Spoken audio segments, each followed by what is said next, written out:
You ready for us? Was that a yes? All right, everybody rise for the pledge. I pledge allegiance to the flag of the United States of America and to the republic for which it stands, one nation, under God, indivisible, with liberty and justice for all. All right. Welcome, everybody. It's good to be back. It's been a few weeks. All right, Mr. Summers, will you do attendance? Certainly. President Reese, Present. Vice President McDonough, Here. Secretary Summers here, Treasury Hanser, Present. Trustee Schultz, Here. Trustee Schaefer, Here. and Trustee Whitten. Here. All present. Great. Any items to change the board agenda? None. I do have a request. I would like to make a couple comments, and I would like to do it prior to closed session if possible, while everyone's still here. Would that be okay with you? Yep. Great. Any objections to that, guys? No? Okay. All right. Item number 3, presentation of grant, Williams and Company Financial Services and Pam Beal. Good evening. I'd like to present Joe Bonnet. He's here from Williams and Company with a big check. Hello, everyone. My name is Joe Bonnet, and I'm with Williams Company Financial Services. We are one of your 403D 457 providers in here. A little bit about this. Back in February, it is our 25th anniversary in business. So we decided to give away it's our 25 $1,000 donations. And so I nominated Oxford, of course, and Dr. Markovich filled out a wonderful response for us, and lo and behold, you guys got it. We sent it out statewide, and we're really, really happy that Oxford was one of the ones to receive this. So with that, Pam, on behalf of Williams and Company, I'd like to present you with this check for $1,000 for the emotionally impaired program, DK to 5.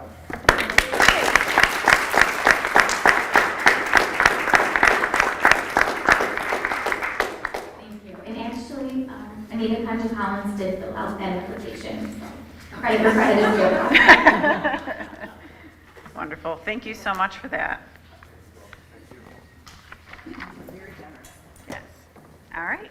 Item number 4 is our school presentations. We're going to start with Oxford Early Learning Center and Rob.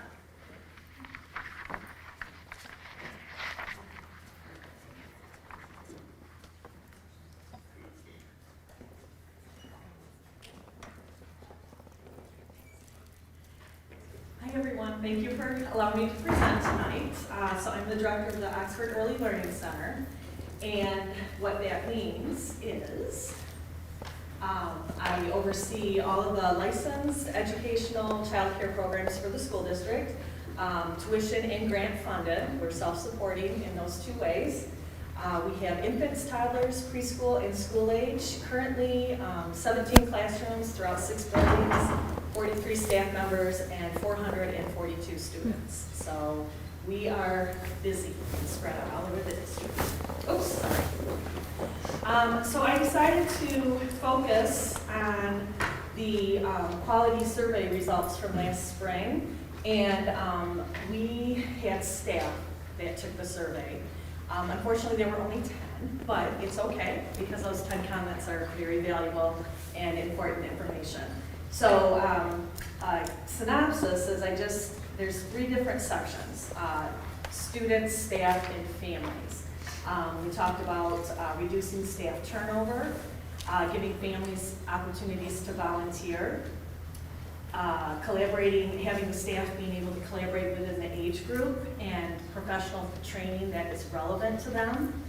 And we need to always keep in the forefront that we are the first education experience for many of these children. We want to realize figure out how to retain teachers and provide them all with all of the appropriate safety training district-wide, and then also offer some parent education. Oh, I keep going back, sorry. So, like I said, 3 areas of focus. And our first area was students. Our students are engaged in the high school curriculum, infants, toddlers, and preschool. It allows them to be active learners throughout the day. They participate in a consistent routine that includes all these various components. It provides opportunities through the day that give them choices. allows them to be risk takers and problem solvers while they make connections. This plaque is hanging in our hallway, and it says choose, act, and reflect, and this is pretty much what the kids learn to do all day, every day. Especially during their work time, which is playtime. They make a plan, and then they go and do that plan, and then at the end, after they've cleaned up, and they gather back and recall and talk about what they've done, so reflect on their actions. So I wanted to share a video here. This is our Todd 2 classroom during their reading time. And this is a part of the second step curriculum. We've adopted it in all of our classrooms, and then it leads right into the kindergarten and elementary grades. So every one of my classrooms uses a certain components of it. So these little friends.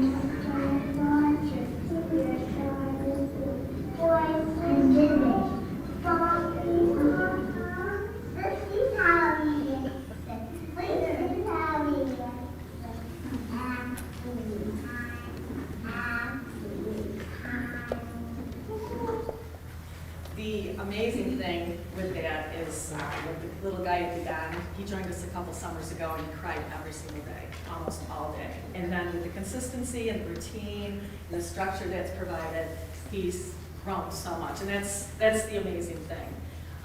So then I've got some pictures here, and all these pictures are just a representation of all of the learning that occurs. This one right here, the kids are working at their small group, pounding golf tees into pumpkins, and you can see they have all their safety equipment on and the tools. It's very important. Outside time is a very important part of our day. As soon as I'm always going around, who's going outside? When are you going outside? You know, we have assigned times, but then the teachers like to take everything outside. And then these pictures also, here's a small group where they're learning to stack. This is our younger toddler classroom. He's also learning to stack. Very important concepts. These kids are talking about, they're grilling things out. That's a play grill, so they're sharing that. And then there's some literacy with some letter writing and words. And then I just love these pictures, the imagination that is happening right here with the tea party, and they built their house, and now they're conversing. And then we have sand tables, exploration centers in every classroom, and there's sand, and they're focused on that. And then reading, just, it's awesome. You know, coming out of Reading Month, we had so many wonderful partnerships with reading with parents and kids, and so a lot of exposure. So moving on to staff, the comments about staff were mainly focused on retention and professional development. So I worked over the past several years with HR and finance to create a competitive rate of pay. Our staff members are also offered health, dental, and vision insurance, life insurance and retirement as district employees, and then paid personal days off, including weather-related days, which we were able to add this year, which they all really appreciated. Professional learning, our staff through licensing, childcare licensing, and also Great Start to Quality guidelines, we have to have 24 hours of training every year, and all of that training is paid training. It's either virtual, we have some online platforms that we're able to use, and in person, which in person is quite challenging sometimes because we're open from 6 to 6. So some of that training has to be 6:30 to 8, or we have to get very creative. And then we've also moved towards a lot of collaboration meetings. Every other month we either meet as a whole staff or in like groups, which means all the infant toddler teachers get together, all the preschool staff, all the extended day staff. We've provided opportunities to attend early childhood conferences throughout the state. And then as part of district training, We've all gone through threat assessment awareness and safety training. We also participate in all the safety drills as part of, at OELC, we're part of OES's schedule. So whenever, today there was a fire drill, so it's always great fun to see all the babies put in the cribs, pushed out onto the playground, and making sure all the toddlers are in place. So we've got a good system down. ALICE training is, or ALICE drills are the most challenging for us because you have to make sure it's developmentally appropriate, right? So what it looks like at the high school looks different for us. So it's more about teacher knowledge and then students understanding that you always listen to your teachers during this time. And we've also, as part of the You Matter initiative, we've created a wellness committee. This year, just a few things, notes of acknowledgement, check-ins all the time. Every day I go around making sure, how are you? We've done some surveys, some online surveys to try to gauge the feeling of everybody. We've had some luncheons, off-site gatherings. We just finished Faith Appreciation, and we had a wonderful week, spoiled every single day, realized that food is the way to our hearts. But that was all sponsored by OELC families, a parent committee, sent out communication to every OELC parents, infants through school age, and they all worked together to provide us with a great week, so that was fun. And then we also did Teacher and Support Person of the Year. Our Teacher of the Year was Sarah Debo.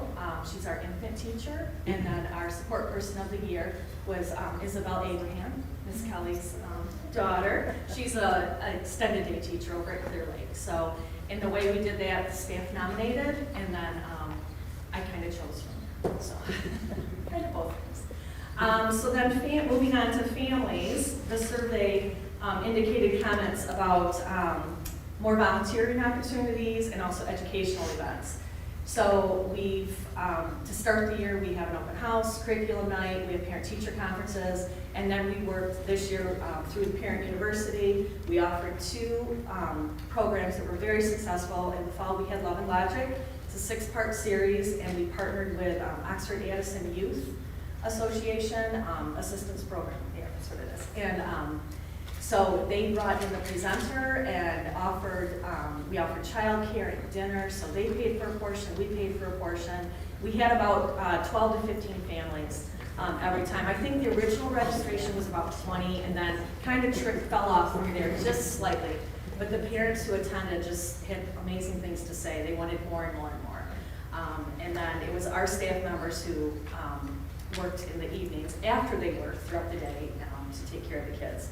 And then we most recently had a Make It Take It workshop, which we had about 30 families attend that. It was a preschool child and 1 grown-up, because sometimes when you have preschool events, you have 10 grown-ups that come, so we really had to specify just 1. And then 4 teachers helped with that, and they kind of rotated math, literacy, science, and a sensory activity.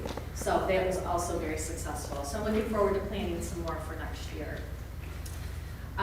When you start making lists, you realize that, wow, we do have a lot of volunteer opportunities for families. Various things, donations, chaperones on field trips. We go to the library for story time, and some parents join us there. Nature walks, playing games, making Play-Doh. March's Reading Month is really the big one where we have a lot of families come in for our mystery readers, so that's always great fun. The kids try to guess who is coming in. The pictures show 2 different, partnerships. Obviously, we're connected to OES, so during March's Reading Month, each classroom partnered with a classroom at OES, and so the first picture shows some of the kids down reading stories with the little ones, which they love. They're like, when can we do this again? So I'd like to build on that in the future. And then the second picture here, this is a OHS robotics team. They come in and they do activities with the kids during our summer camp program. Once or twice a week they'll come in, and again, the kids have a ball with that. And then we also have family events. In the fall we had trunk or treats. End of the year we do an event at Urban Air, kind of rent out the whole place for a few hours, and infants, toddler, preschoolers, and their families can come and jump as long as they want to. And then we most recently had our art show, which was very successful, our 2nd annual. It kind of came about as some of the teachers were interested in it, so each classroom infants through preschool either chose a book or an artist to study, and then they created projects from that. And the one picture shows infants. This is the infants room, and then this is one of our preschool rooms, our family rooms. And then we partnered with the library. So it was a wonderful event, get a great turnout, and the kids all feel so proud and accomplished after that. Oops. And I have one last video of our. Good morning, please stand up, jump, jump. Good morning, new kids, jump around, jump around. Good morning, new jump. Good morning, Kingston, jump around, jump around. Good morning, Kingston, jump around, jump around. Good morning, jump around, jump around. Good morning, Alina, jump, jump, jump. Everybody jump around, jump around. Good morning, everybody jump, jump, jump. So that, again, it just shows their reading time. That's how they start their day before they get into the next part of their day they're learning. So thank you very much. You're all very welcome to come and visit anytime. Any questions? Good. Any questions? That's great. It's a wonderful presentation. We love learning about the little kids. Thank you. Mary? I'd like to get up and jump around. I think I should start my day at work like that tomorrow, see what my boss says. That's fantastic. We do sing. Thank you so much for the presentation. I loved the art show. I got to go to the art show this year, and it was just amazing. It was amazing that you had something from all of the students, from for all ages. It was really interesting to see how they were connecting with the artists, they were doing different, as you were saying, like they had I can't think of the artist's name, but it's like the Partridge Family painting where you have all the blocks of color and the lines. They had a class that did something like that. They had another one that did a take on Andy Warhol art. It was just so great to see the little kids connected with artists. It's great to see that it's not like, preschool's not like it was when I was a kid. So thank you very much, and thanks for sharing all this. You're welcome. Thank you, that was excellent. I really loved how you took your staff feedback and turned it into action. That was really great, and I just wanted to make note that your parent university classes, I've heard nothing but rave reviews about, so I can't wait to see what you do next year. Thank you. Thank you. Great. Thank you so much, Ann. You're welcome. All right. Item number 5 on the agenda is scheduled public comment. We had none ahead of time. Number 6 on the agenda is the consent agenda. You can see that it includes the minutes from our April 23rd regular meeting, human resource updates, including a resume, and then hiring recommendations. So once someone wants to make a motion. Colleen? Move to approve the consent agenda as presented. Do I have a support? Amanda? Any discussion? All those in favor? Aye. Any opposed? All right, motion carries. Item number 7, the superintendent's report. Dr. Markovich. Sure. We're going to take you now from infants and preschool all the way to high school. And I am so excited to have you meet a favorite group of mine. I've gotten to know the people sitting out there very well this year, and they've been not only real fun for me, but they've taught me a lot about what we had to think about before we moved an entire group of people into Drainer Road property. And I'm very pleased that they're going to be able to present to you. This is the Student Advisory Council that we established, Principal Superintendent Advisory Council. These are the folks who have really demonstrated leadership in moving that project ahead. And they are the first council that will be presenting to you. OVA will be presenting on the 28th, and the high school will be presenting on the 11th. And these folks picked a project that I think you're going to really appreciate. So I would like to invite Principal Aletha Van Loozen up with her crew, my favorite lunch buddies here, to introduce them and to begin the presentation.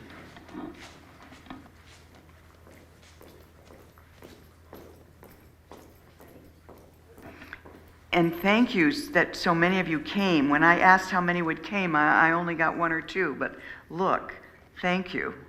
So thank you very much for inviting us here, and I appreciate the opportunity to have my students speak. This is all their work, just to let you know. They researched and looked things up, and so we're excited to present. I am Mrs. Van Loosen, and I'm the principal. I just want to say one thing though, and she left, but we're going to pick up on that good morning jump up and down. I think it was great. So I'm going to have them introduce themselves, and then we're going to loop back around so that Ryan can start us off. My name is Ryan McVeigh. My name is James Crawford. My name is Bishop Bismarck. My name is Gabriel Casio. My name is Sarah Plummer. My name is Lily Castillo.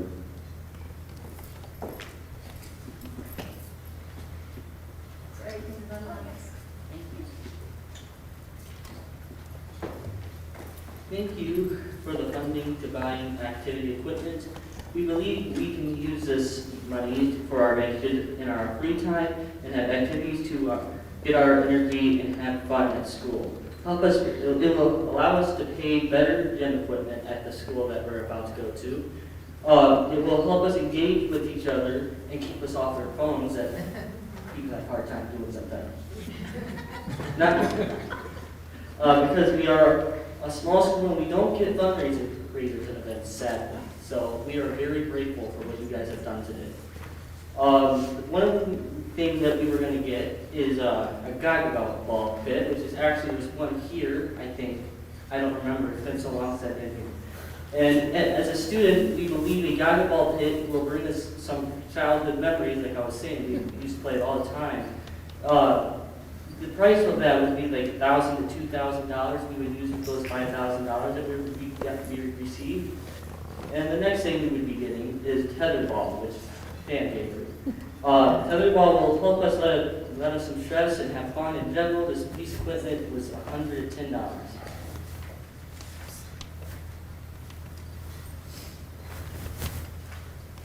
Alright, so something that we wanted was soccer balls. In Bridges, we already had a couple of students bring their own soccer balls and play in the hallways. And it would be fun to have nets and play outside. And it can help people work out with their legs and have more fun in general. The soccer balls are like $15 each, and then the nets are $200 each. And then wanted stuff for volleyballs too. We can use this. This is another way we can get energy out. It's a fun game that can keep students' energy up and can keep them active, and it's also a fun outdoor activity. Volleyball is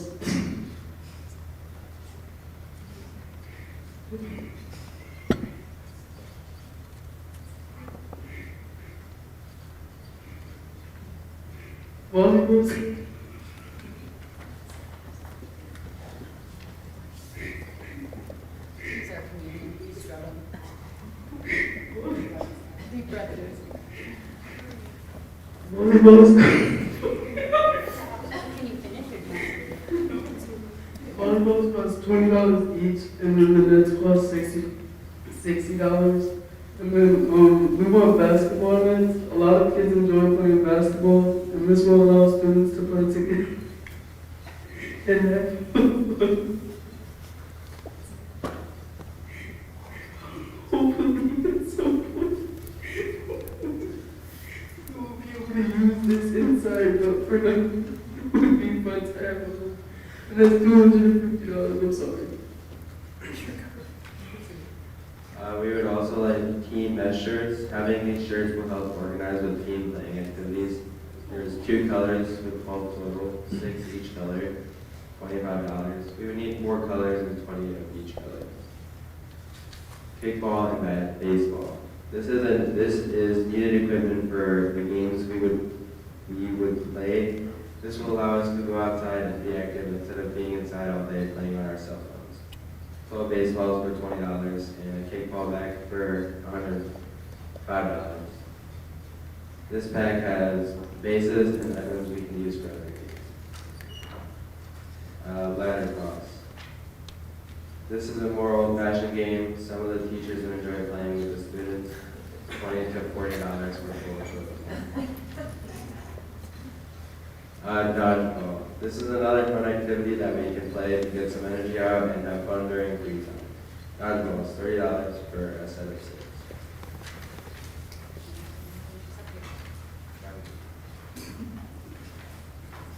Thank you again. And do you have some questions for the group here? I have a question. As far as for the Gaga ball pit, I guess it is a pit.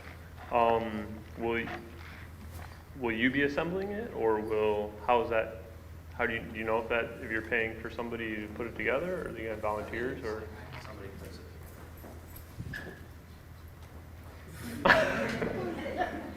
I don't know. I think somebody puts it together. I'm not sure. Yeah. Any questions?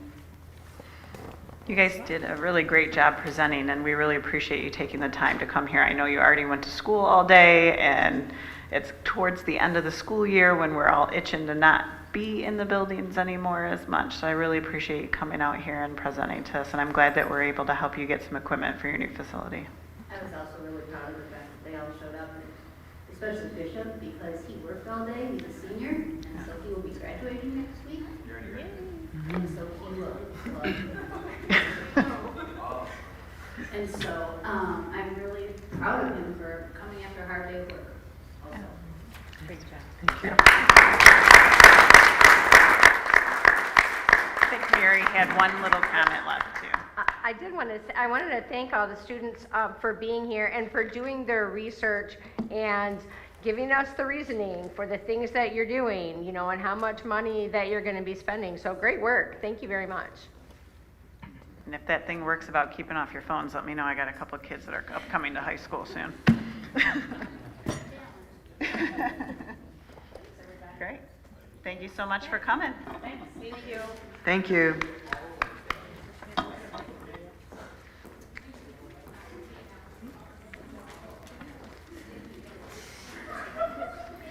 Continuing, I'd also like to have Mr. Barlas present to you. We have some graduates. Are any of them with us, Mr. Barlas? No, they weren't able to be with us, but I would like to recognize them in the board minutes as graduates of our Grad Alliance program. Yeah, so we're excited to announce that we have 6 graduates from our Graduation Alliance program, which is we partnered with as a district. We have Fred Puckett, who graduated this year, Nathaniel Scott, Dina Nash, Owen Trudell, Tanner DeMarco, and Andrew Newman. So all 6 of them completed the requirements through Grad Alliance to receive their diplomas. They were all invited tonight, however, they weren't able to be here, but they will receive their diplomas when they are sent off, so it goes up. So, in addition to that, I want to just take a moment to welcome Erin McLeod, who is our recovery coordinator, who was able to start last week, Wednesday. It was her first day with the district. So Ms. McLeod comes to us. She actually wrote a little intro, so I will take the opportunity to read it to you briefly. Erin says that I received a bachelor's degree from Michigan State University in addition to my master's degree in social work from the University of Michigan, Ann Arbor. She's been working as a clinical social worker since 2007. The majority of her work experience has been working in a variety of roles within the community mental health system in Oakland County. She has also worked as a psychiatric social worker in a hospital emergency department setting. Most recently, she worked as an outpatient therapist for 7 years, working with a trauma-informed framework. She has experience working with both adults and children, struggling with a wide variety of mental health diagnoses. She was trained to provide trauma-focused cognitive behavioral therapy with children, and also has experience with suicidal screenings and crisis intervention practices. On a personal note, she wanted me to share, she is an Oxford resident, has a child enrolled in Oxford Community Schools, and she cares about this community and is so excited to be a part of the dedicated team of mental health professionals at the high school. So That is Erin McLeod, and I'm sure you will all get the opportunity to meet her at some point in the near future. She's had a very busy few days. She actually jumped right in at Oakland Schools with some trauma-informed training through Star Commonwealth last Thursday. She was with Allie Hearn with our building level teams last week as well. She did a half a day with them and then spent a half day with our building teams in the morning learning about PBIS. So yeah, learning the school organization and our systems. She's diving right in and yeah, jumping in with learning all our acronyms and whatnot. In addition to that, I wanted to give a brief update. We do have a new partnership, which I shared with you guys previously, with Better Life Counseling, which is a mental health clinic out of Clarkston. They are providing, virtually our MOUs are just like what we have with Easter Seals that we've had for a number of years, but they've just expanded our mental health services to our students and our families. We started out with integrating their services at the high school with our 11th and 12th grade teams. We had our SRT teams at the high school really focus on their students that they've been monitoring throughout the year that might benefit and offering those services to them first. I consulted with our FSLs. They made personal phone calls to each of those families to see if they were in need of any outpatient clinical services. And then we opened that up, expanded that to our 9th and 10th grade students. Dacia sent a communication out to families. You guys had asked when I had mentioned this previously, if families would be able to refer, if we didn't identify their kids, but they saw a need. So we sent out communication this week so families could make referrals directly to Better Life Counseling and receive services through Peter Brown, who is a clinician who's working and serving our high school students. We didn't receive a large response initially, and we anticipated it would take a little while at the end of the school year to build a caseload for Peter. So in the meantime, we expanded the services to the middle school. So we have 8th graders who are getting the opportunity to see Peter and assist them with their transition to the high school next year as 9th graders, to assist with a successful transition for some of those kids that we've just been supporting as 8th graders and realize that they might need a little extra support, and Better Life Counseling might be the answer to their success next year as freshmen at our high school. So, any questions? What's going to happen over the summer with Aaron and Peter and all of the kids that maybe are on their caseload? Erin actually follows the same schedule that we had set up as a recovery coordinator, so she follows a teacher schedule with 10 days added, so she will be able to participate in training and professional development over the summer with those 10 days. However, Peter and Andrew, both Better Life Counseling and Easter Seals, do offer a continuum of services over the summer in district for our students. So it is up to the students and their families whether they choose to participate in that summer opportunity, but yeah, they have the opportunity to continue their services through the summer. Great. Any other questions from board members? I appreciate the update, Todd. Thank you so much. All right. That's the end of my report. All right, going on to Board of Education matters. The first thing we had, if you recall, Mrs. Brown came and presented the OHS Improv Leadership Field Trip for next November for us to make a motion and vote on this evening. So if I have someone willing to make a motion, Amanda? Move to approve the OHS Improv Leadership Mentorship Field Trip November 7th through 10th, 2024 to Pigeon Forge, Kentucky as presented. Do I have support? Colleen? Support. Any discussion? All right, all those in favor? Aye. Any opposed? Motion carries. All right, in addition, in your packet, you saw there are 2 more field trip requests that I'm assuming we'll vote on at the next meeting. One of them I feel like is really close, though, the Loft field trip. Right? Our next meeting is... Yeah. So let's take a peek real quick at that one, because I feel like that is super soon. And I'm a planner of a parent, and I don't think I'd want to wait till May 28th to find out if my kid can go. All right, so it's in your packet. Do you guys all have access to it? Yeah. Okay. Give the old lady a minute, please. Yeah, if you want to take a minute and review it. If you guys are comfortable voting on it tonight, I'll take a motion, but I just feel that with those dates, we probably need to vote on it tonight if possible. Yes, that would be great, Pam. So, I did tell Jamie that if she was gonna book someplace, she needed to make sure there was a cancellation policy prior to you guys approving it. So, the last students did present last year. They're going to talk about this end of the year field trip that they do. It's an opportunity for Jeannie to assess her students in daily living. So they are there, she's working with them on preparing food, independently washing their clothes, looking how they make their beds in the morning, navigating a new city. So they're hoping to take the train to Chicago and stay 2 nights. Only 8 of the students would be going with her and one of our district paraprofessionals, and the rest we would have a sub and maybe staying back in the building. Do you know where they're staying? At an Airbnb. Okay. Last year they got an Airbnb. Yeah. Or a VRBO. In a little bit, I'll present, but they do have their own funding based on some of the work that they've been doing. Right.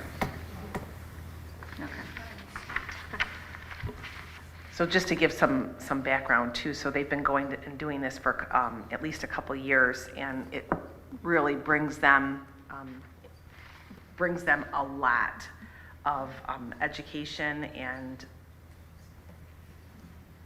life skills, which is really what that program is all about, is providing them life skills and work opportunities and how to prepare for public situations, and it's been a great trip for them in the past, and they've really done a lot and had a little fun and gone to some things down in the Chicago area, and they've never had any problems. Is there any questions from board members, or does anyone feel like they'd like to make a motion and we can have a discussion formally on it? Or? Motion. All right, Mary? Move to approve the Oxford Loft field trip to Chicago, Illinois, June 4 through June 6, 2024, as presented.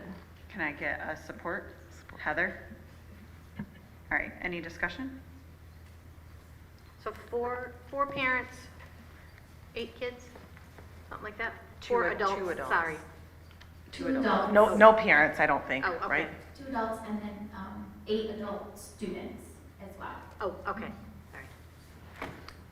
I'm comfortable approving this, but could we just ask Jeannie to send us kind of a synopsis of it, the area that they're staying in, just general things? Absolutely. That would be- And next year I would ask that it be presented sooner, so. Thank you. Sorry for that, and thank you. All right, all those in favor? Aye. Any opposed? Motion carries. You can let Jeannie know and then just have her send the follow-up to us. Thank you. All right, item D is the first reading of the Troon Policy Series, 1,000 through 3,000 board policies. I guess so. You've been very busy. I said, wow. Impressive. I don't know if Amanda or Mary James want to say something before we make the motion, or want to make the motion first. Oh, she can do it all. Yep, it's been a lot.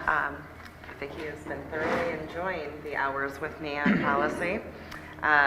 So we've gone through 1,000, 2,000, and 3,000, both Vicki and I, and then also through policy committee. I am not going to go through individually all of these with you because none of us want to be here until midnight, but you all have it in the board packet, so I will entertain any questions if you had them at this point, but just as a reference, so this will be the first reading of these series. We will do another first reading for 4,000 and another for 5,000, and then at the end of June, bring them all back for second reading and adoption. So there is time, but if you've already gone through all of these with a fine-tooth comb like I have, I'm sure, you can ask any questions. And I will also note that on here, there is one that we have held. It's 3105. We need additional clarification on a couple of things with that policy, but every other policy has gone through Troon. We've received legal opinions on any questions that we've asked, and any changes that we've made have also been gone through Troon to this point. All right. I would like to make a motion. I can go. I'm not reading all of these, but we discussed this. It is perfectly allowable that I move to approve the first reading of all policies in Series 1000, 2000, and 3000, except for Policy 3105. Can I get a support? James? Any discussion? So what is Policy 3105? You know, do you kind of know what was the issue with that? It is smoking tobacco and alcohol on school premises, and we just need to clarify some of the word changing that we're putting in that with Troon. Any other discussion? I want to thank you guys for the enormous amount of work. I know this is a humongous undertaking to change policy vendors and to review it all to make it match our district, so thank you for that. I also just need to add a thank you into this discussion to those administrators sitting out there, my cabinet, and some that aren't even sitting out there yet, as people who have, and Courtney on the budget side, people who've gone through these and helped clarify what is current practice, clarify how does this compare to our old policies, and then recommend changes to our committee, and then also getting themselves prepared to do all the AGs and forms and other things that will come this summer. So thank you. Yeah, team effort. I think the Troon policies are a lot clearer as I was reading through them. I think both from a board member perspective, staff perspective, and a parent perspective, I think that's just easier to read. So, all right, any other discussion points? All right, all those in favor? Aye. Any opposed? All right, motion carries. Thank you. All right, next up on the agenda is the superintendent contract. All of you received a copy of that for Dr. Tanya Milligan. So if I could get a motion. James? Move to approve the superintendent contract for Dr. Tanya Milligan as presented. Support. Heather? Any discussion? None? All right, roll call vote, James. Whitney? Yes. Summers, yes. Hanser? Yes. McDonough? Yes. Schultz? Yes. Schaefer? Yes. Reese? Yes. All right, move to approve. I have a little statement I'll read about her because I think there's some important details in that contract that I don't know if folks have got pinned when they saw it, but we're thrilled to share the news that Dr. Tanya Milligan, our newly appointed superintendent, is eager to hit the ground running and has worked out arrangements to begin her tenure earlier than expected. Tonight, the school board approved her request to officially start leading the district on June 10th, 3 weeks ahead of the original schedule. This early start underscores Dr. Milligan's enthusiasm and dedication to the Oxford community and its educational mission. Her energy and vision to begin a new chapter for our district, one filled with growth, rebuilding, and a focus on high standards of student achievement. As we embark on this journey, we also want to take a moment to express our deep gratitude to Dr. Markovich for her leadership and willingness to take the helm during an incredibly challenging period in our district's history. Her experience and dedication during difficult times has been invaluable, and we wish her the best as her re-entry into retirement. Looking forward to Dr. Milligan leading the way, we eagerly anticipate building upon the strengths of our district, the amazing people to do work collaboratively with towards achieving a brighter future for our students, staff, and the entire Oxford community. And then we'll send that out to families who don't watch board meetings or attend. So, thank you guys for all of your work during the superintendent search. It was grueling and it was a lot of time away from our own personal lives and work and families, so thank you. All right, item F on the agenda is the Oxford Schools Intermediate School District, or ISD, board election to consider a resolution for Oakland Schools, ISD election. Candidates Carol Finkenstein, Charlie Gandy Thompson, Mark Katz, W. Samino Scott, and I think that's it. Yeah, okay. And we don't vote on that until the next one, it's just for you to consider. Any questions on that? The election timeframe is in the packet. Do you have a comment, Mary? Yes, I will just let everybody know. I think everybody got an email of a link to the candidate forum that the OCSBA put on at Oakland Schools Charlie Gandy Thompson was not available, but the other three did participate, so you can listen to what the candidates have to say. This is for the Oakland Schools Board. That's our, as was mentioned, that's our ISD. Positions are open there too. There are two. That is correct. We will need to move forward on a resolution at our next meeting because the ballots are due at the election. It's at the beginning of June. As a part, just also as a side, in your packet is the resolution. When I had talked to Kelly about it, I am already going to be there. I am on the board of directors for OCSBA. If anybody else is interested in being the designate, you are welcome to do that.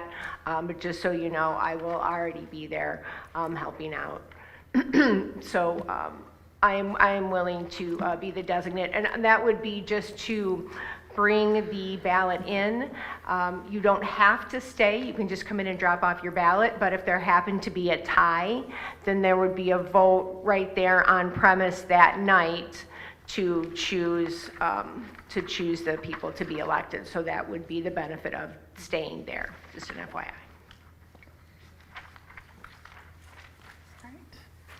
The other item from Oakland Schools is the resolution for the budget. You guys got it in your packet. It's quite thick, so take some time to peek over it. There is a memo attached to it, executive summary, to kind of go over what it is that Oakland Schools is projecting to spend. If you have any specific questions, you can shoot them to Mary or myself from the Finance Committee. We're happy to take those up to Oakland Schools as well to get any clarifications on items that are in the Oakland Schools budget. You're also free to reach out on your own, but include us all if you do that so we get a response and we understand your questions, if you don't mind.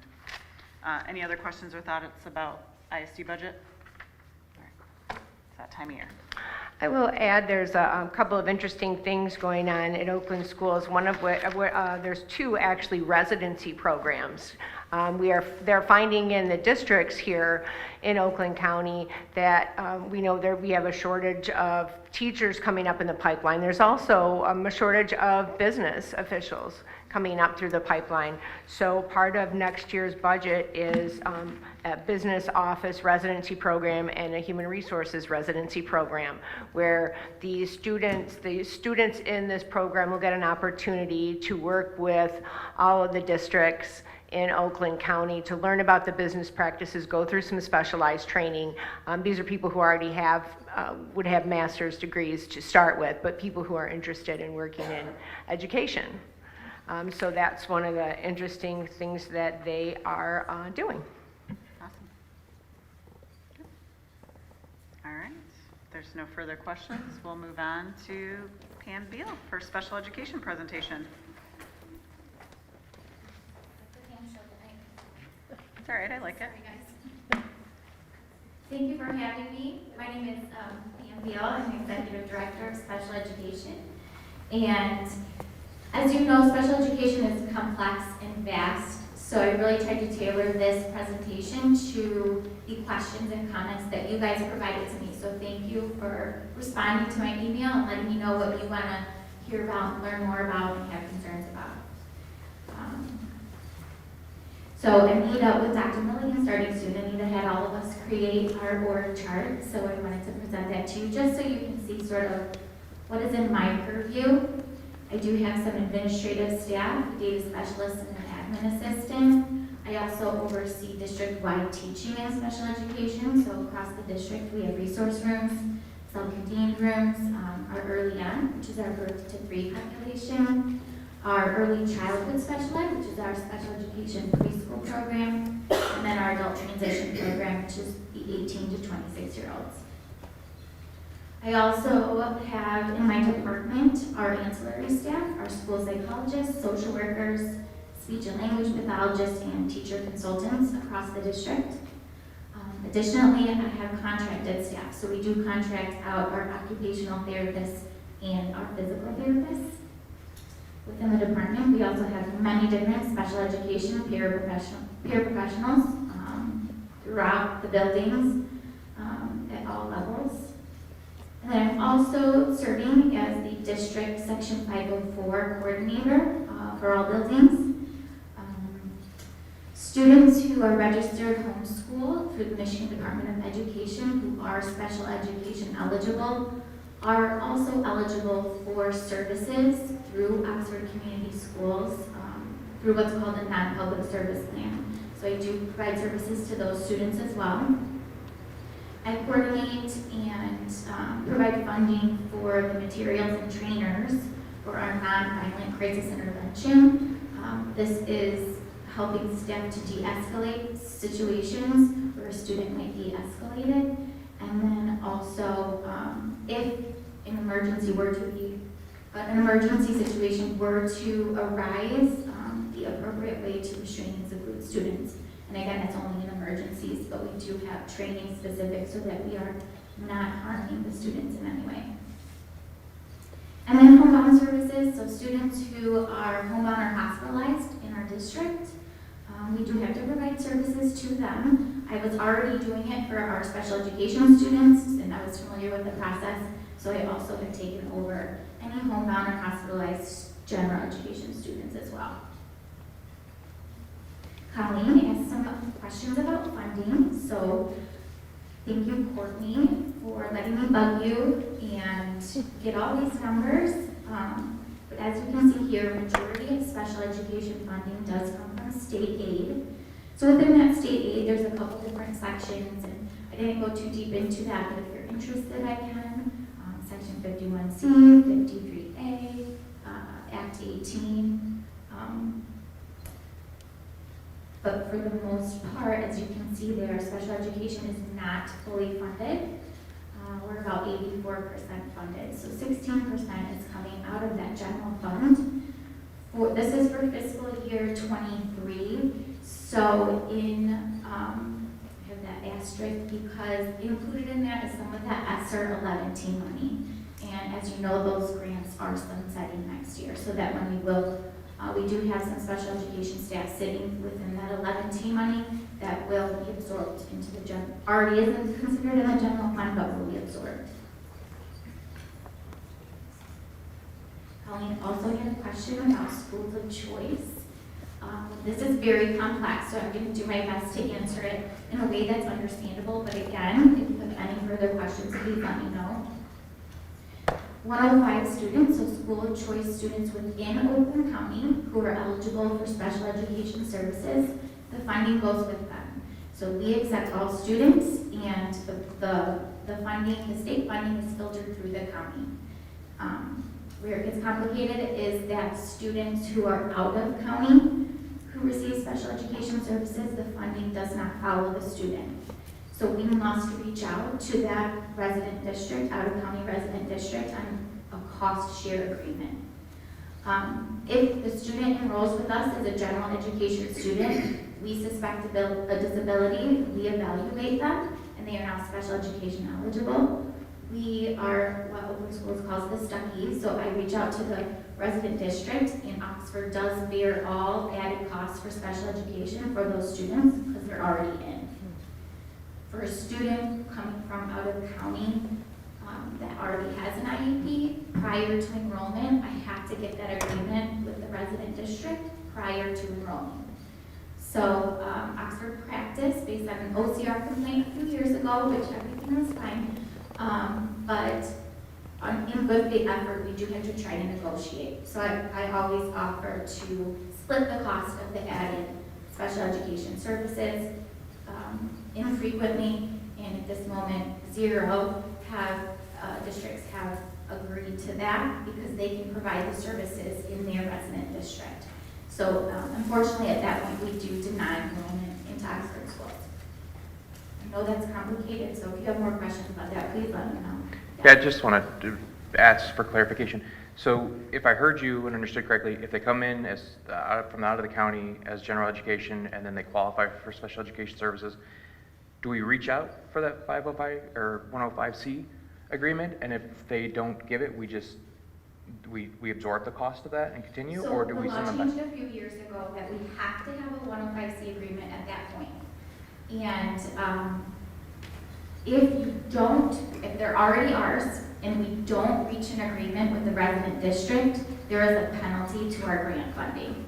And it's Okay. pretty significant, upwards of $1 million some dollars. So you could call everybody's bluff, but at the end of the day, it's gonna be our responsibility. So for those students, I do reach out and I say Oxford will bear all costs. Okay, so we're absorbing the cost, so then that's taken away from, okay, that's what I was trying to make sure I understood that. All right.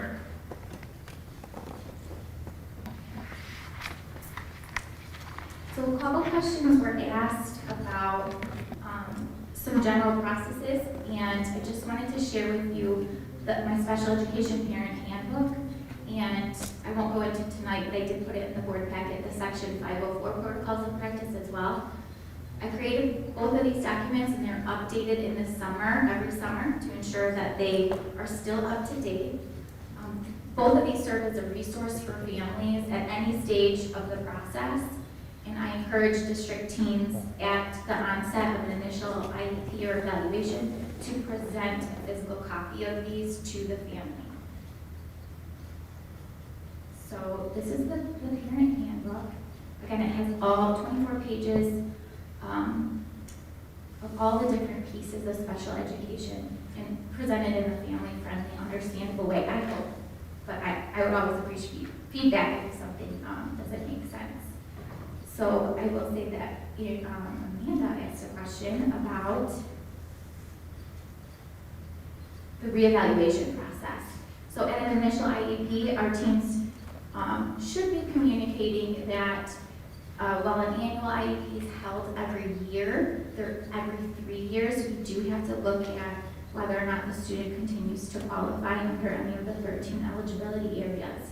So this visual helps families to see that once we get to evaluation, IEP, annual, there's a 3-year pause here before we get to the reevaluation. And if they continue to be eligible, the circle just starts over. I think you also had a question, Amanda, about, I memorized your questions.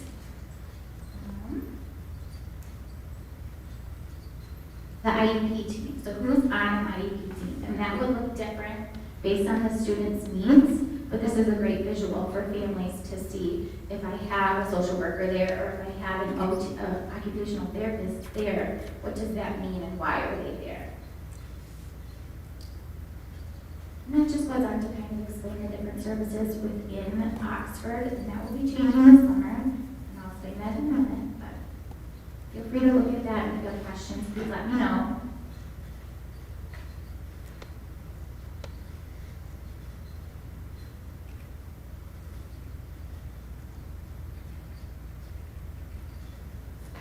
There were some questions about IDEA or IEPs versus 504s, so I just wanted to briefly outline some of the key differences. The purpose of IDEA is to ensure free and appropriate public education for students who require special education, and the purpose of Section 504 is to prevent discrimination. So IDEA, we do receive funding for special education, and we do not receive any funding for Section 504. In terms of being eligible for special education, there are 13 qualifying areas. To be eligible under Section 504, the student has to have or be regarded as having a physical or mental impairment, which substantially limits one or more major life activities, and they need accommodations. So when we're looking at those related plans, IDEA is IEP with specialized instruction. Section 504 is a 504 plan with access to accommodations.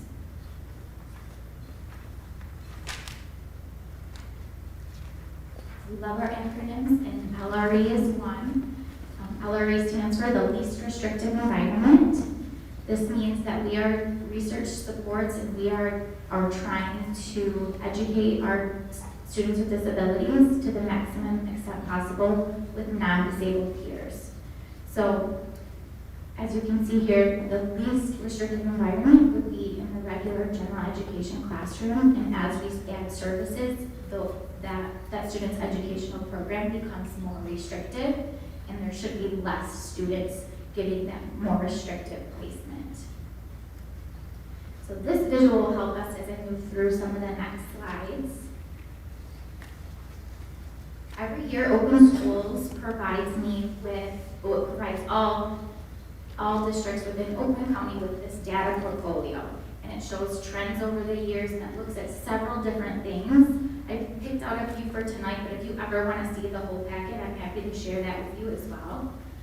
When Open Schools presents this to us, it's at a director's meeting, so we all have the opportunity to look at our data together, to identify trends, and kind of look at what needs we have in our district, and then what needs there are in the county.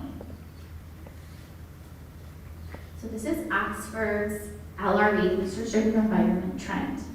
The ideal, perfect world would be 80% or more of our students with disabilities are in their general education classrooms 80% or more of the time.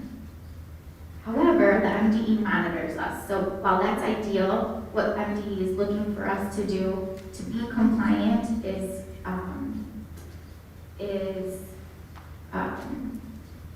greater than 70% of our students in Gen Ed, 80% or more, less than 9.9 in Gen Ed, 40% or less, and then less than about 5 in separate facilities.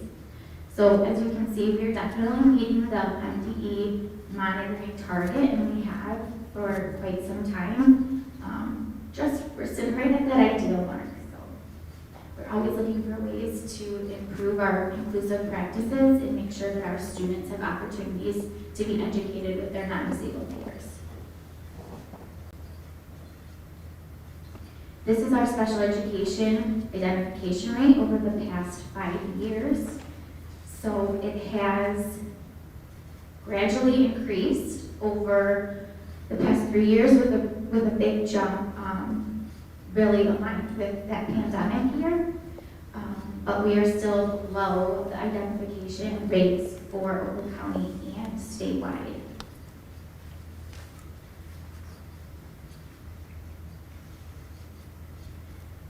This is a disability snapshot of, again, Oxford, Oakland County, and state. This is just data that we look at to kind of improve our own practices, improve our evaluation practices, look at what could we be doing at our intervention or tier 1 and tier 2 level.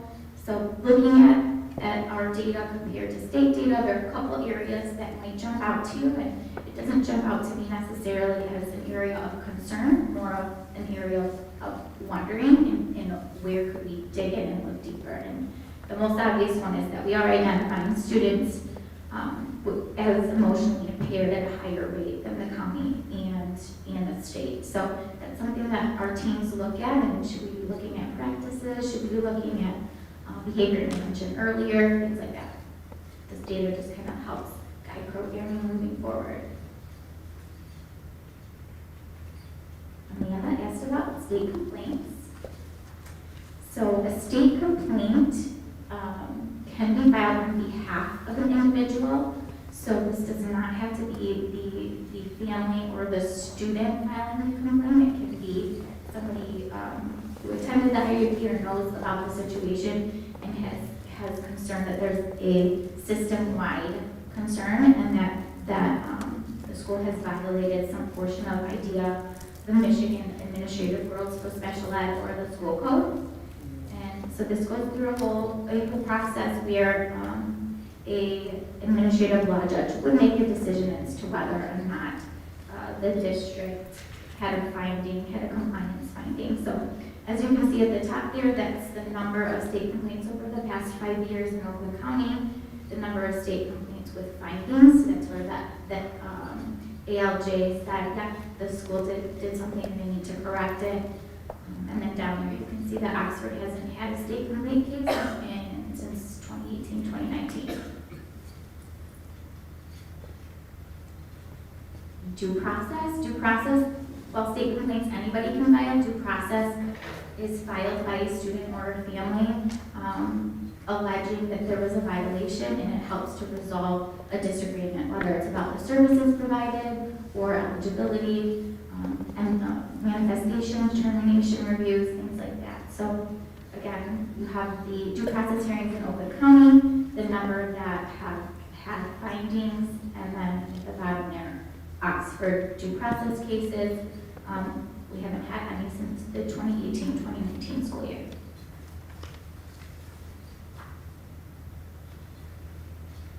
There was a question about our move-ups or our transition years.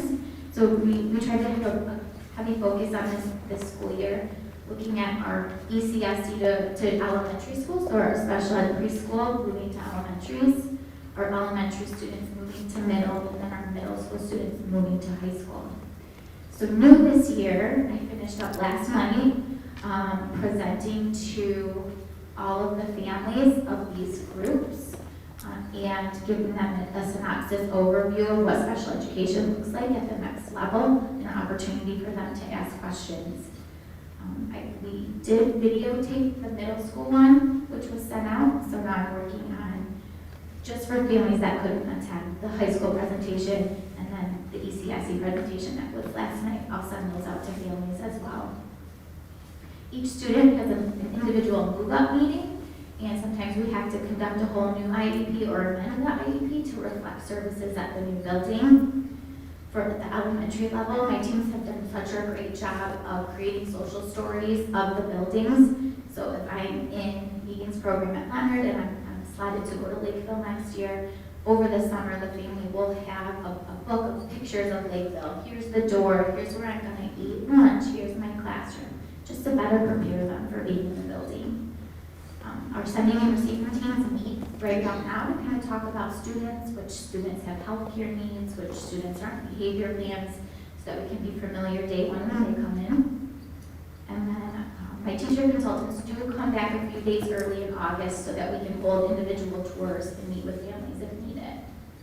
There's definitely some areas for growth within our transition activities, so I just wanted to let you know that one of the things that was really evident this school year is that our families don't often know who's working with their student and what their role is and what their contact information is. So we're going to do some ID cards or team ID cards starting next school year, where the family will be made aware of a picture of their service providers, what their role is, and then what's their contact information.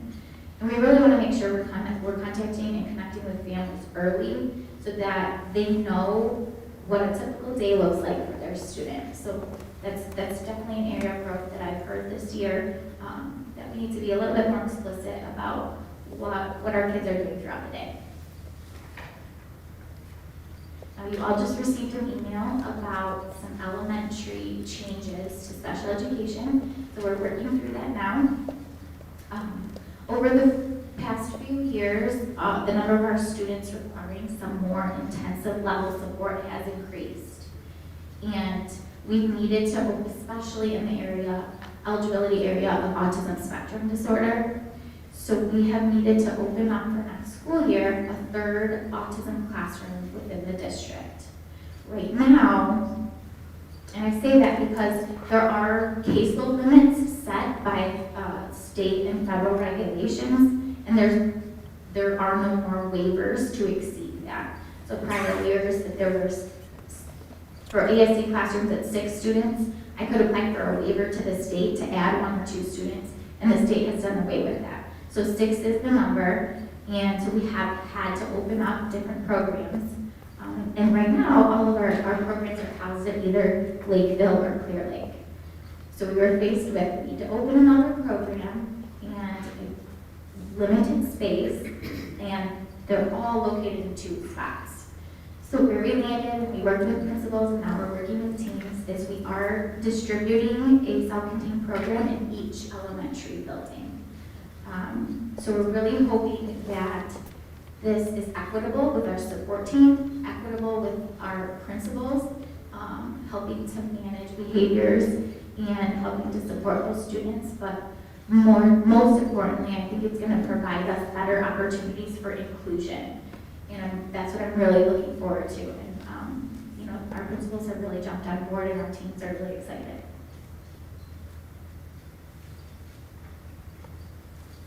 Secondary changes for next year. So I know you've heard Daisha talk about our Student Success Program at Oxford High School. We are going to add one at Oxford Middle School. So very similar. It's this bridge between like a study skills class and elementary resource room where the students will have the opportunity to have a home base throughout the school day. And we found that that has really been missing at the secondary level, and our student success program at the high school it's really taken off and provided a good, calm, focused space for some of our students that really struggle, especially with social emotional concerns. So we're adding that at the middle school, and we have space for that with Bridges moving to Drainer, so that's exciting. And at the high school level, I'm going to be coming back to you with the course catalog to add some classes to the student success program. Growth is not linear, and it can't always be measured by achievement. So we knew creating this program last year, our goal was to get kids in the building because we had a lot of students who couldn't even enter the building. So the kids are coming, and we're celebrating that, and they're there. Our next step is getting them to class more.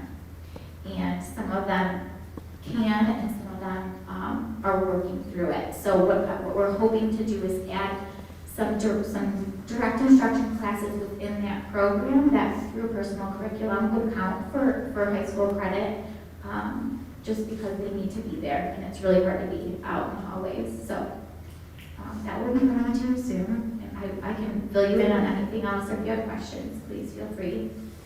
And then also with personal curriculums and students with IEPs, we are able to adjust or modify the MMC requirements for students to get a high school diploma, but it must align with their post-secondary goals.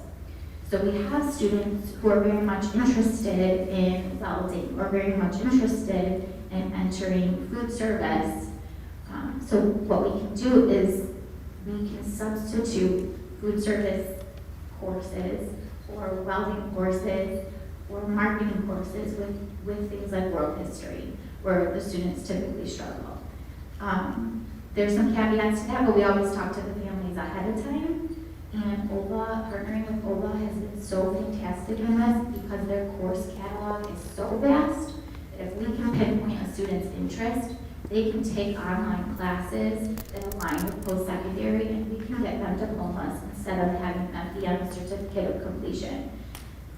Having said that, a lot of our students are not online learners.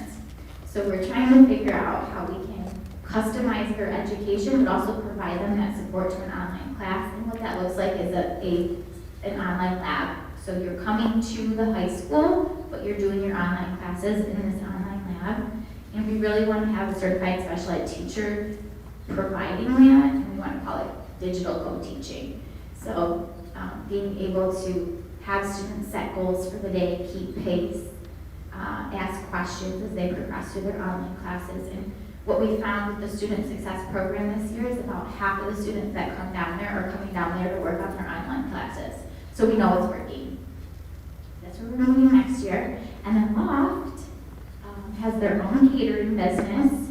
They have provided, they are providing lunch for almost all open schools, trainings and conferences, which is really cool. So moving to Loft they're moving to Drainer next year. They have an industrial kitchen, and they're really going to be able to expand their business there. And then just because she's here tonight, our Loft also partners with Oxford Open Handed, which is the clothing donation organization started by one of my special education teachers, Leanne Heller here, and her family.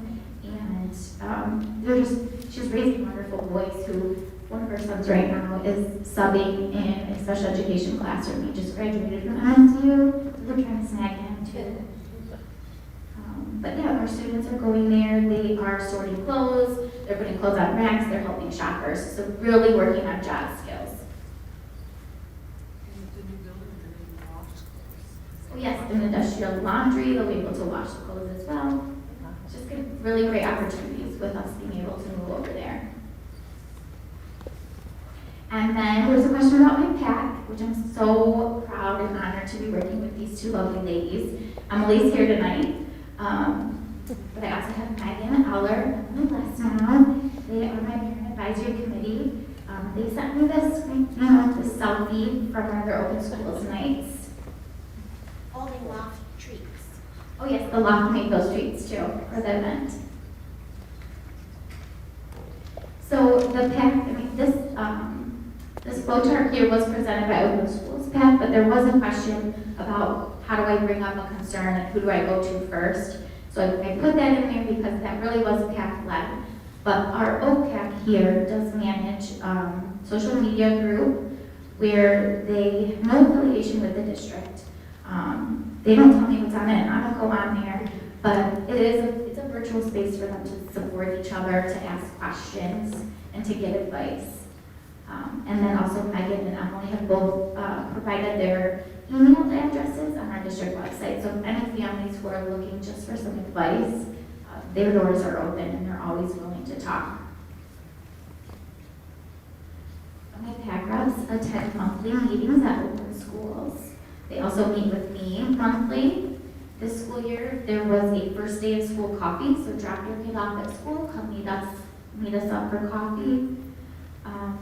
Emily started the special education caregivers meetup night, so they meet the first Tuesday of every month at Grab Cat from 6 to 8. And those numbers are increasing. I think people just want to come and talk and get support from one another. Like I said, they manage the social media group. They're doing their own advocacy work through Michigan Alliance for Families and other organizations. They have really lofty goals of community outreach and partnership with different businesses within the community for moving forward. And what we're really excited about this school year is our CARES Awards. So I don't know if you're familiar with Rochester, their event is much bigger, and this is our first year, but they do the Sparkle Awards, and it is a way to honor special educators and service to students with disabilities. So we put out nominations this year. And we had 50 nominations of staff and students. We will be acknowledging them for their outstanding service to our students with disabilities throughout the district. And we'll have that event next week. And that will be at Summer Lake, and I provided that invitation to you guys if we'd love to have you.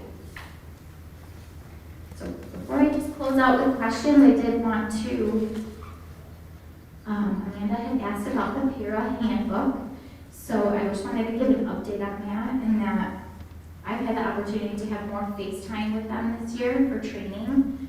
And I've had the opportunity to partner with them and ask, what do you wish you knew prior to starting this job, and what do you still not know that you need to know? So I have that feedback, I have the skeleton, and I'm thrilled that we're switching to Trim. Also, hear about that.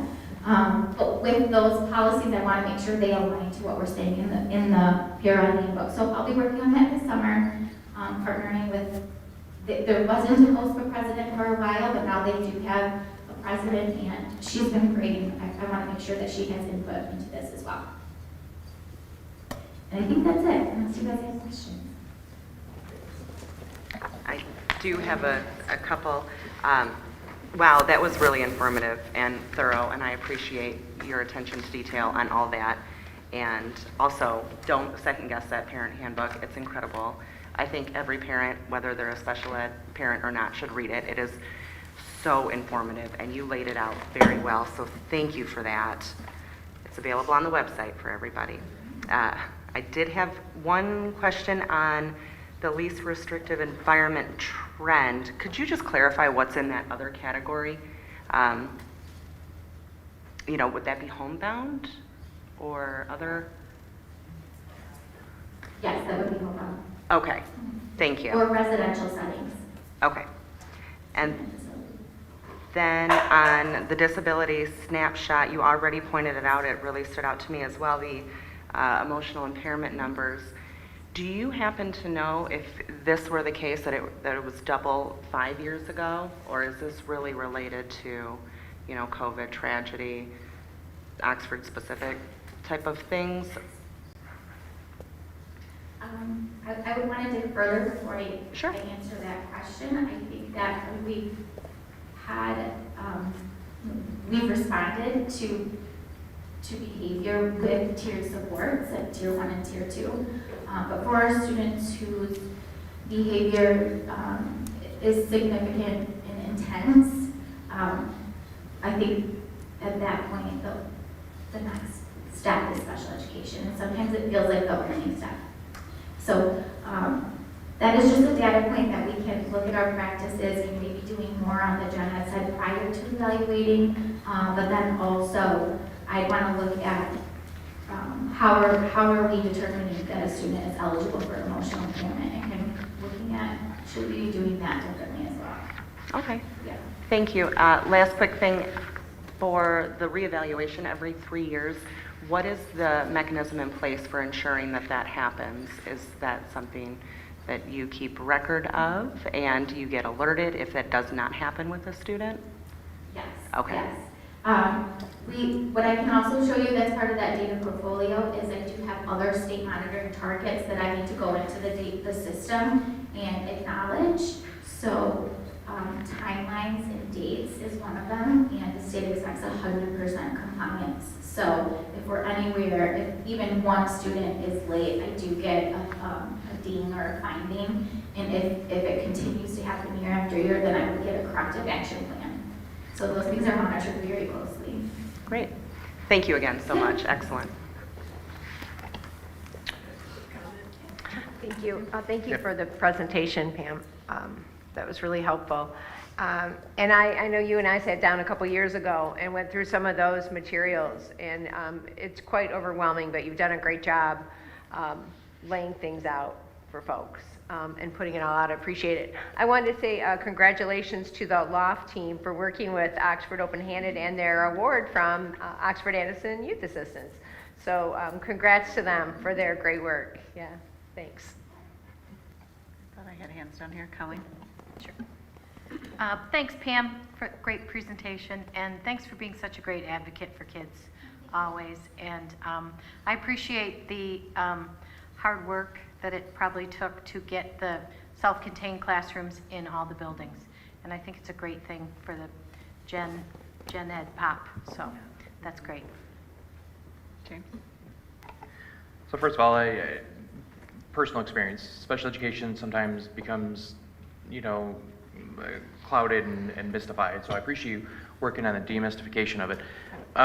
Those handbooks that you did, do those go out to people that qualify for the IEPs and 504s every year, or is it just something that's out there?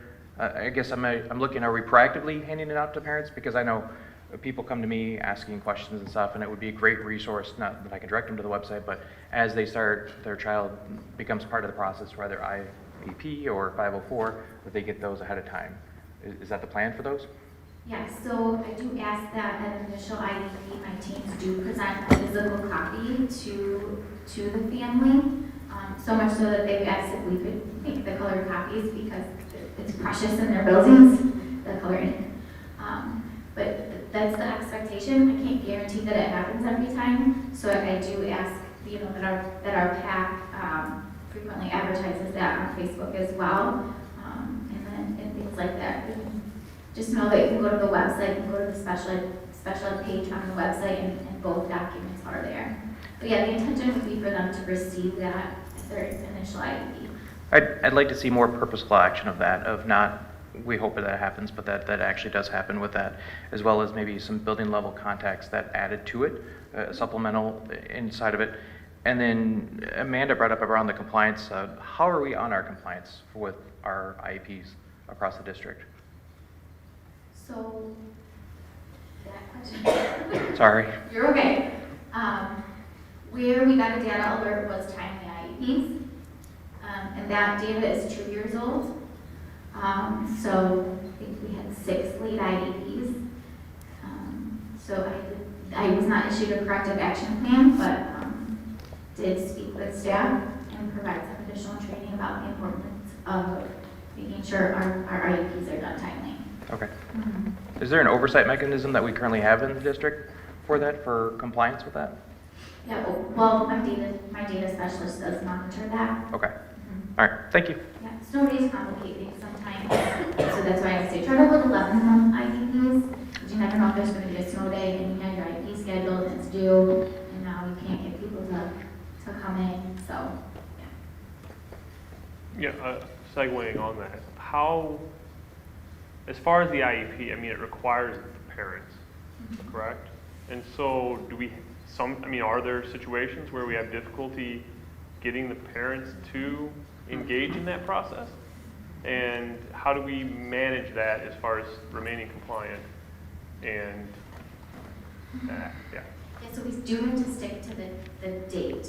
So, the rule of thumb really is 3 contacts, 3 different ways. So phone, mail, email, and if we still can't get a hold of the parent, we have to provide notice, formal notice that we will hold the meeting. Okay. And if they don't attend, we do document it, and then we continue to reach out, because once we hold it within that time frame, it can be held again, we can meet again, we can amend it again. So a lot of the times, if we haven't heard back, we're gonna hold the meeting. However, you can come in any time, we'll review, we'll amend, but we do have to hold it by this date. Yeah. Yeah. Just back to the disability snapshot. How is that data collected? Is it the exact same metric across all the schools? Like, do you know how they're getting that data? Is it the exact same metric across all schools in the state of Michigan and their Oakland County?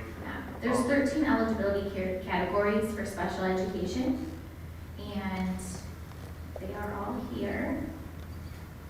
So when a student is eligible, the IEP comes to my data specialist, and she has to enter that into the MSDS, the state monitor, or the Michigan school data system. So that's how all of that information is collected, and then Oakland Schools for us, they pull all of that out and put it in the state of these charts for us, yeah. Does that make sense?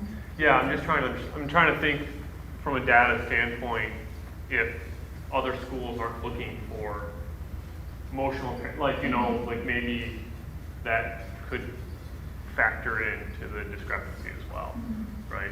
So, okay. Or something we can consider, do they have more stringent norms for qualifying a student? And then last, I think, as far as the elementary school self-contained program, do you know what main factors drove them having just here in Clear Lake? Was it just happened to be the specialists there, or kind of what were the main factors that drove it in the first place to have them split like that? And I was curious why we did what we were doing up until this point. I'm going to say something that I hate saying, but it's the way it's always been done. So honestly, since I've been here in 2012, that's just how it's been. But we've noticed, we added an emotional impairment classroom this school year, and due to the location, which building has space for it, we ended at Clear Lake. But what we're finding is that now Clear Lake and Lakeville do have a lot of need, and how can we make that more equitable across the district? So that was the driving decision. Thank you. Yeah. Good. Any other questions or comments? Pam, thank you for a great presentation and peppered with all of our comments. And Emily, thank you. I do see your posts online. As a parent of a special ed student, it's incredibly helpful that the amount of communication that does occur, not only through our parent group, but through Pam's office and through the teachers, is actually quite remarkable to previous districts that my students had been in. And I think that's a lens that I think not as many people appreciate that they should, that we do have a really great system here, and it's due to staff and parents who are very engaged, and teachers. So, thank you. All right, moving on to item number 10, Ryan Reed and the West Michigan Health Insurance Pool presentation.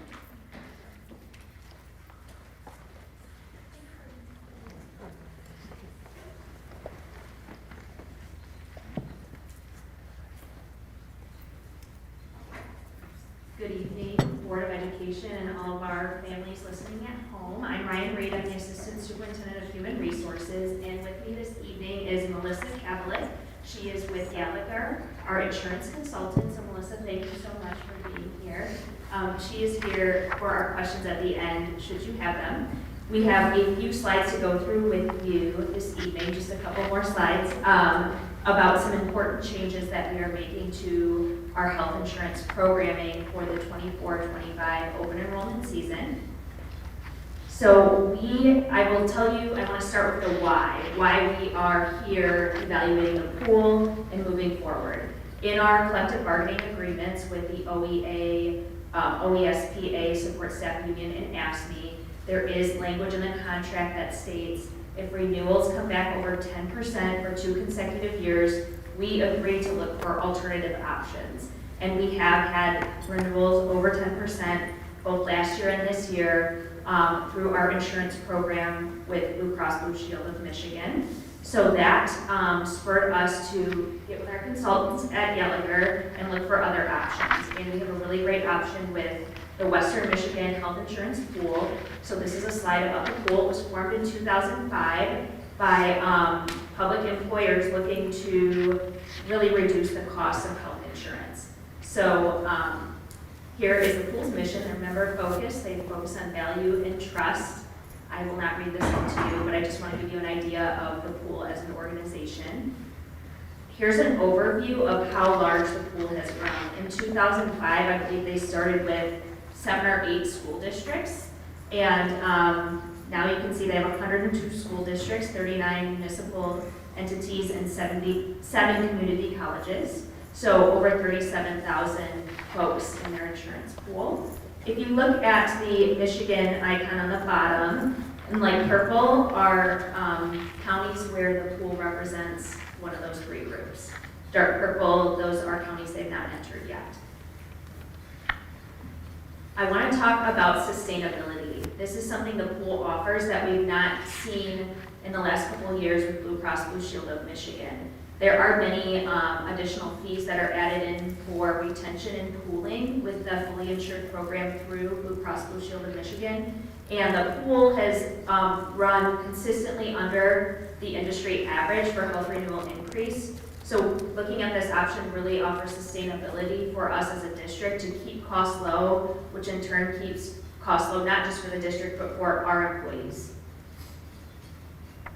This is a quick snapshot of pool membership throughout the state. You can see Oakland County, they have 50th District Court, Ferndale Public Schools, Huron Valley Schools, and Oakland Community College. This is a snapshot at a glance of the renewal gross cost summary. I want to take you through this very quickly here. If you look on, let me see, your left, we'll start with the plans. And you can see that we are currently offering 4 plans, and then 2 of those plans are collapsing into one with the pool, and we have a new offering. You can look through the renewal. When we see our current annual cost, we're at $6.2 million. The renewal here in the middle, no changes, would be staying with Blue Cross Blue Shield and not moving to the pool. We are coming in at just over $7 million, an increase of $781,000 or 12.5%. And with the pool, we're coming in at 6.5, so a significant reduction in cost over what we would be paying if we stayed, directly with Blue Cross Blue Shield of Michigan. I want to mention that the products the pool is, the products we are offering to our employees through the pool are still Blue Cross Blue Shield of Michigan products. So it is fantastic. Our folks are all very familiar with that, and a great value add is that all of the plans are PPO options. Currently, we're offering 3 HMO options, which requires the extra step of getting a referral, and that will be removed with these 4 PPO options. So I will open it up to questions from the board at this time. I guess I'll go ahead and start. Were there any significant formulary changes that will affect any of our current staff right now? No, we did a formulary disruption analysis, and it was about 2% that we saw. There were 17 medications resulting in 44 scripts that are currently not on your formulary today, and they're not on the formulary with the pool. What that means is those prescriptions likely have a prior authorization that's in place. The pool has already agreed that they'll honor that. That stays with the member. So if that prior authorization is in place for a 6-12-month period, that will follow them directly with the pool, so there'll be no disruption to those individuals. Okay. And then it's Blue Cross Blue Shield or Blue Care Network? All the pool plans are Blue Cross Blue Shield PPO options. Okay, so it's the same, so no provider changes are anticipated within credentialing? Correct. Okay. Does the cost to the actual employees change significantly at all this year? Yeah, so it actually does for a number of the plans. We offered a plan last year that was a high deductible plan at zero cost. So we had about 50 folks enroll in that plan. So their cost was zero last year, it'll still be zero this year. When we look at our lowest deductible plan that has a $500, $1,000 deductible, that plan is slightly increasing in cost because it is a true $500, $1,000 deductible.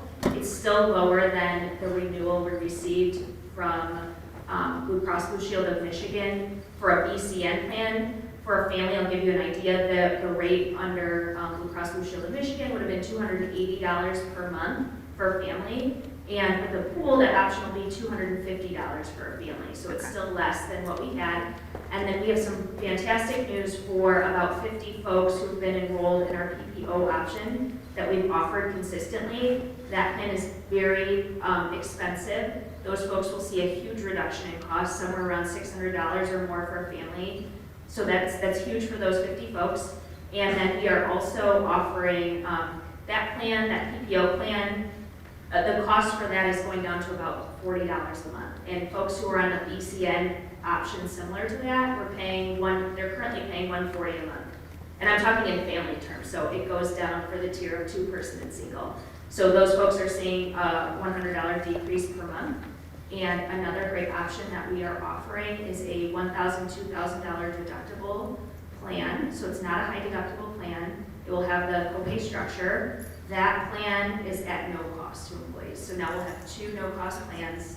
I think that's huge for recruitment and retention of our staff, and we are pleased to have this option to be able to offer that to staff. And then I'm assuming the union presidents have all seen Yes. all this as So well? we've been very busy giving this presentation to all of our union groups. We met with Jim Gibbons and the CCC, his continuing contract committee. I've met with AFSCME and OSPA. And we also worked with our ed team at our last meeting to present to all of our district administrators. And we are on our second night of meetings. We kicked off last night with 2 meetings.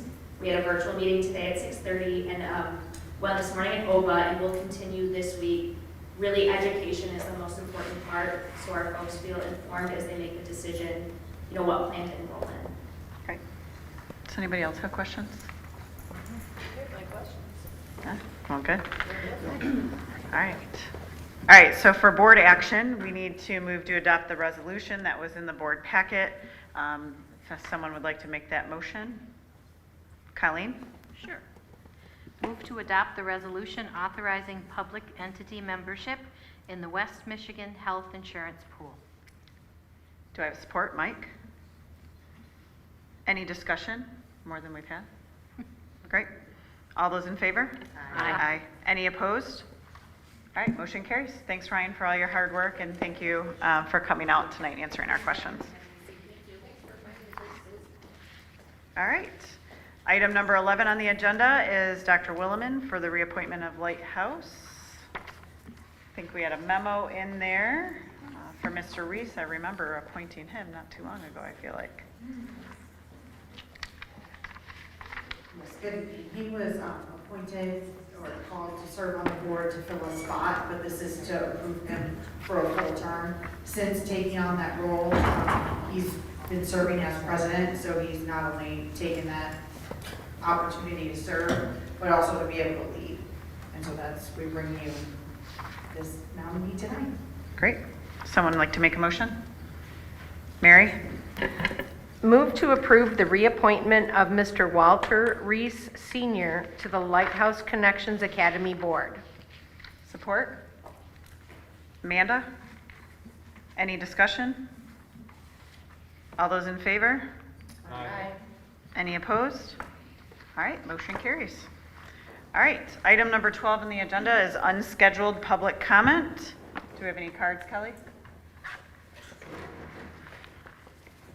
All right, just a key point. We will start a 3-minute timer on the table. We'll have a green light. Looks like we have one. A green light while you're in your 3-minute period, then it will start flashing yellow, and then it will beep red when the time is done. And so we have Mr. Charles Turnenstorm tonight.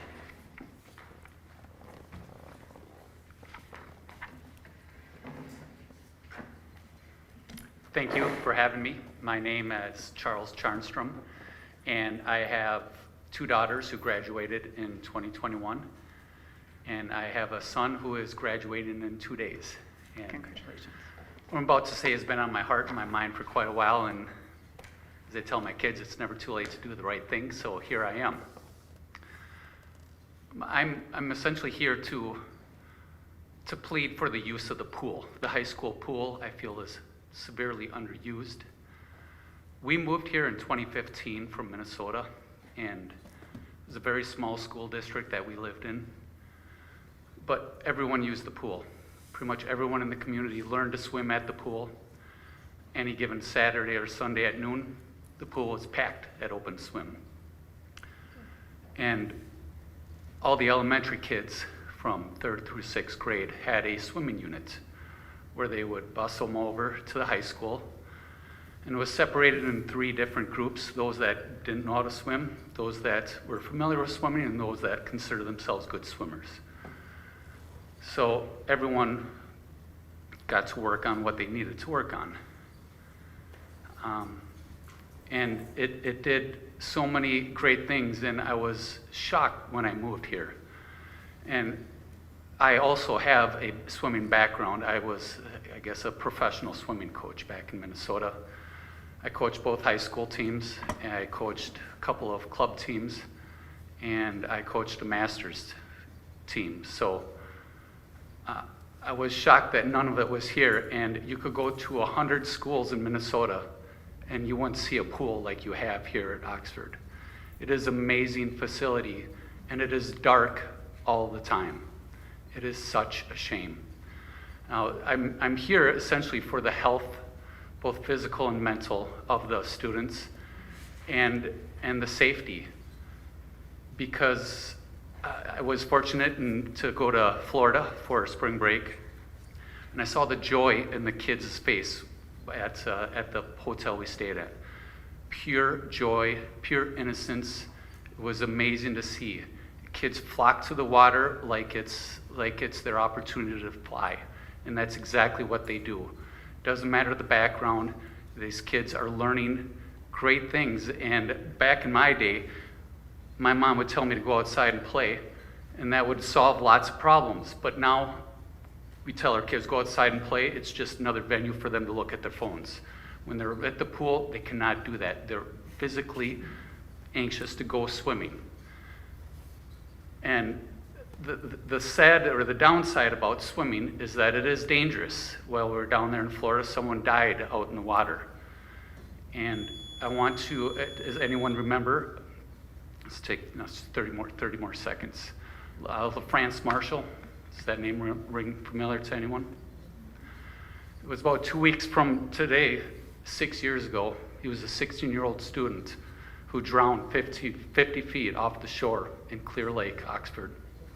He's out with his friends, 50 feet, that's less than the length of the pool. That will happen again. There is no doubt about it, because this community is not using that pool.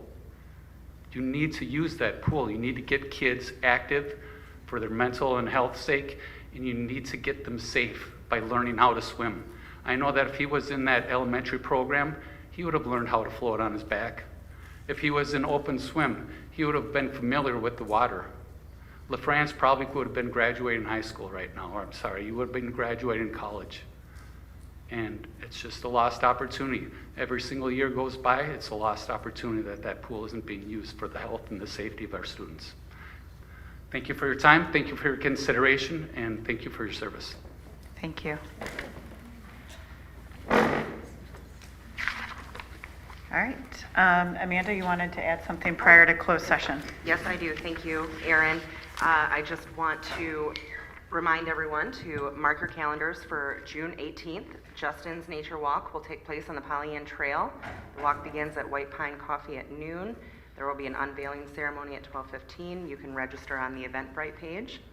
All proceeds will benefit the For Love of Nature Fund, the Forever Justin Schilling Foundation. So please consider attending and showing community support for Justin's family and foundation. I really hope our community can exceed expectations on that. And another important date is June 20th. That is when donations will be closed for the grant match to Hannah's Garden. If $50,000 is raised by then, the Michigan Economic Development Corporation will match that amount. And as of last night, when I checked, they're about, excuse me, halfway there. So, and anyone able to spare a little, please consider doing so. Those that are unable, spreading the word helps tremendously. And the garden is set to be a beautiful memorial honoring Hannah, Madison, Justin, and Tate. So please consider donating. Great. Thank you. All right. We will now be going to item number 13 on the agenda, which is closed session. So if someone would like to read the motion, and then we'll go into a roll call vote. So Heather? Move to meet in closed session pursuant to the Open Meetings Act, Section 8A, to consider a periodic personnel evaluation of an employee, and Section 8H, to consider material exempt from discussion or disclosure by state or federal statute, such as Section 13 of the Freedom of Information Act, which exempts from disclosure matters pertaining to the attorney-client privilege. Can I get a support? James? Roll call vote? Schaefer? Yes. Whitney? Yes. Summers? Yes. Hanser? Yes. McDonough? Yes. Schultz? Yes. Reese? Yes. All right, it is 8:16. We're heading into closed session, and we will return when we are done.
right, it's 9:30 PM. We're returning from closed session. We do have one motion coming out of closed session.